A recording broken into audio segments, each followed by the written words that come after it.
এখন দুর্গাপুর হাইওয়ের ওপরে আছি, কলকাতা দিল্লি হাইওয়ে। আজকের ব্লগটা অন্যরকম হবে, দামোদর রিভার রিগার্ডিং।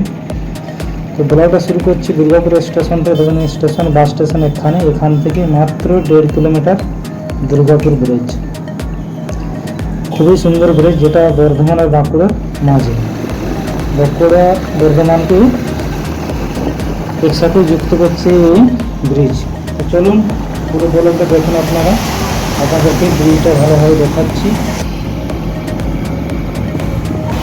আর কিছুক্ষণের মধ্যে আমি পৌঁছে যাবো ব্রিজের মধ্যে। দেখুন ব্রিজে পৌঁছে গেছি। খুব লম্বা চওড়া ব্রিজ, আর পুরো নদী গেটগুলো পুরো খুলে দিয়েছে। প্রচণ্ড বৃষ্টি হয়েছে আজ।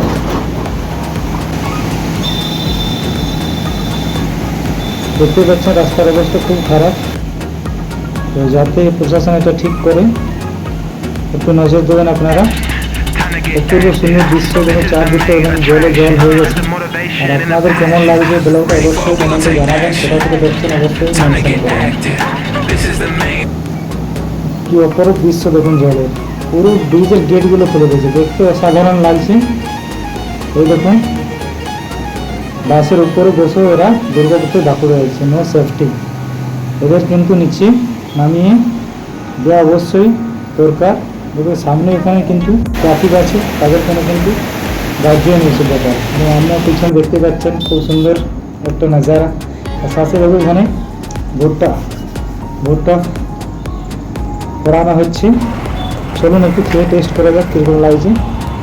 এটা আমি নিয়ে নিয়েছি মাত্র 20 টাকা দিয়ে, দারুণ টেস্ট। আপনারা এলেন এখানে পেয়ে যাবেন ভুট্টা। আর এখানে দেখতে পাচ্ছেন পিছনে এখানে কবে ব্রিজটা বেনেছে তার ডিটেলস আপনারা দেখতে পাবেন। আর এই ব্রিজকে উদ্বোধন করেছেন, এখানে লেখা আছে doctor Sarvepalli Radhakrishnan, 1955, 9 August. Front ভিউটা দেখুন খুব সুন্দর দেখাচ্ছে। ফ্রন্ট থেকে আপনাদেরকে দেখাচ্ছি দামোদর রিভার, যেটা বাঁকুড়া বর্ধমানের সংযোগস্থল। এইদিকে বাঁকুড়া, বাঁ সাইডের ডান দিকে দুর্গাপুর। এখানেই আপনার টাটকা টাটকা ফ্রেশ মাছ পেয়ে যাবেন, যেগুলো খুবই লো প্রাইসের মধ্যে পেয়ে যাবেন।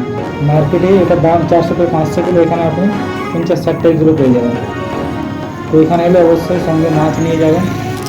তো বাইপাস যে রাস্তাটা এটা কিন্তু হাইওয়ের দিকে চলে আসে।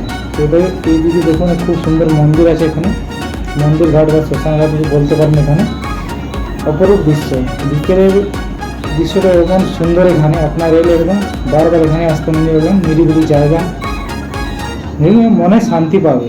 চারদিকটা এরকম অপরূপ দৃশ্য।